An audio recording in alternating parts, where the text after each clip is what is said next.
The fetus as an individual organism is conceived and grows to maturation and birth, supposedly recapitulates the whole evolutionary tale of how the different phylas come about. And we know that's nonsense to begin with, but I'm changing this a little bit. And actually recapitulates probably isn't a good word to use here. It's better to say reflect, and I'll explain that. And here's the reason I say it. Isaiah 65 verse 17. In the DVD, I held my breath when Mark Harwood had the three worlds up there. The created world, the fallen world, and what? The new heavens and new earth. I thought, oh, he's going to steal my thunder. But he didn't. He left it for me, all right? For behold, I create new heavens and a new earth, and the former things will not be remembered or come to mind. There's that word create. Create new heavens and earth. Now, think about that a minute. Think. If it really took millions or billions of years to create the first heavens and earth, how long will we have to wait for the new heavens and earth after the old is destroyed? You ever stop to think about that? Do you believe we're going to have a new heavens and new earth? If you're an evolutionist, to be consistent, you'd have to say, yeah, but we've got to wait billions of years for it to happen. Is that the way Scripture defines the new heavens and new earth? If God could create the second instantaneously, why not the first? Now that helps get us started here on the idea that the doctrine of first, or the doctrine of last things, repeats, reflects, recapitulates the doctrine of first things. Protology is first things, eschatology is last things. So let's go further. Let's take a look. Genesis 1:1, the creation of the heavens and earth. Revelation 21:1, the creation of the new heavens and the new earth. What happened after that? Genesis 1:3, God's light, the light He created on the first day, not the light of the sun, moon, and stars of the fourth day. Revelation 21:23 and 22:5, God's light. There's no need of the sun or the moon because what? God is the light. There's no problem with where the light comes from in Genesis 1:3 on the first day. If we believe Revelation, what it says about God being light, and no need for the sun, moon, and stars because God is light, then why not accept that He's the light in Genesis 1:3? It's inconsistent to not hold that they are identical. Genesis 1:26, man was created to have dominion over the earth and all of its animals, to reign and to rule. Revelation 20 verse 4 says we will reign with Christ. Whoops, that's the wrong direction. Go the correct direction here. Genesis 2:8-17, we have God creating a garden and placing man in it. What do we have in the book of Revelation? We have the new Eden described for us in the book of Revelation. And listen to these words. Then He showed me a river of the water of life, clear as crystal, coming from the throne of God and of the Lamb. In the middle of its street, on either side of the river, was the tree of life, bearing 12 kinds of fruit, yielding its fruit every month, and the leaves of the tree were for healing of the nations. The tree of life is back. Look at this. We start marching forward through the history of the first creation, and when we get to the end and look back and go back, we can recapitulate that same exact pattern in reverse as we go through.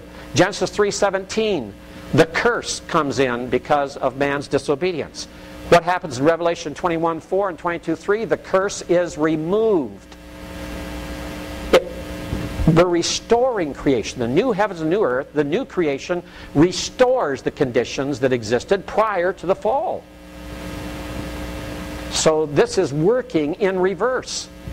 That which was done in Genesis 1 and following is being followed in reverse order as you go through the book of Revelation. And this isn't all. We could go on and on with this. I've got one more slide to show you of this, to show you what I mean. Putting the two boundaries up there again. And let's talk about Satan's freedom in Genesis 3:1 to empower the serpent to deceive Eve. What happens in Revelation 20? Satan is no longer free, he is confined. He's put in chains and confound. He's confined and bound. Genesis 6 to 8, we have a worldwide judgment. Revelation chapter 19, we have a worldwide judgment. Notice it's reverse order. Reverse order. We're coming back in time in Revelation toward our own day as we're moving toward our time in the book of Genesis. They're in mirror image. It's mirror image in the parallelism. Genesis 10 to 11, we have the Tower of Babel and Babylon being talked about. What do we have before the worldwide judgment in Revelation? Babylon. Revelation 17 and 18.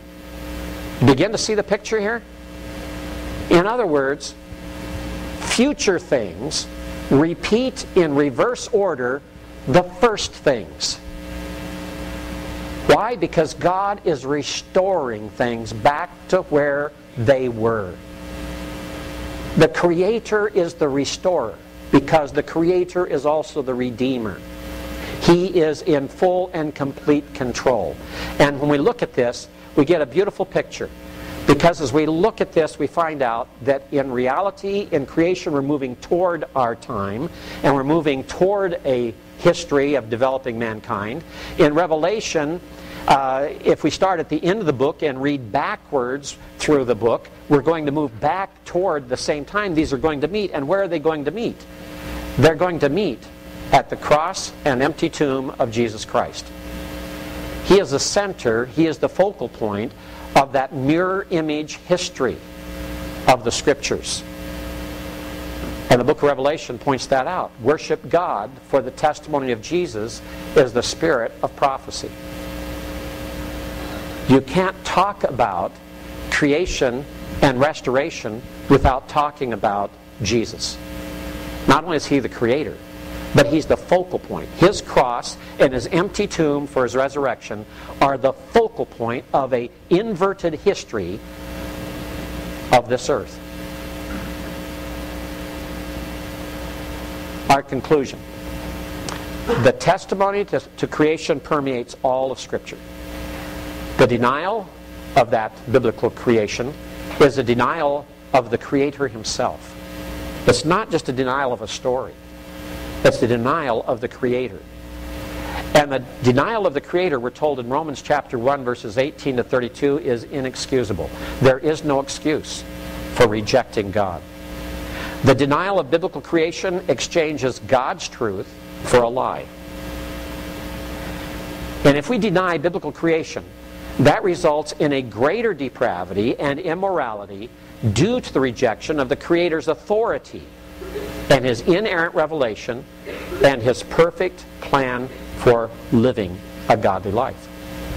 The denial of the doctrines of the first things destroys the doctrines of the last things. And when we think about that, what does that result in then? It results in a loss of hope. Without historical, temporal creation, there's no hope for a historical, temporal restoration. If we deny the one, we've lost the other as well. We cannot have either or. It's both and at all times. You see, the whole Scripture is founded upon that foundation. Mark Harwood gave that last graphic showing that creation is the foundation of the gospel. It's the foundation of all of Scripture. It's the foundation of all of history. It's the foundation of all of theology, all of doctrine, all of teaching about God and what God's program is. When we affirm biblical creationism, these are my last 3 points. 3 P's to remember.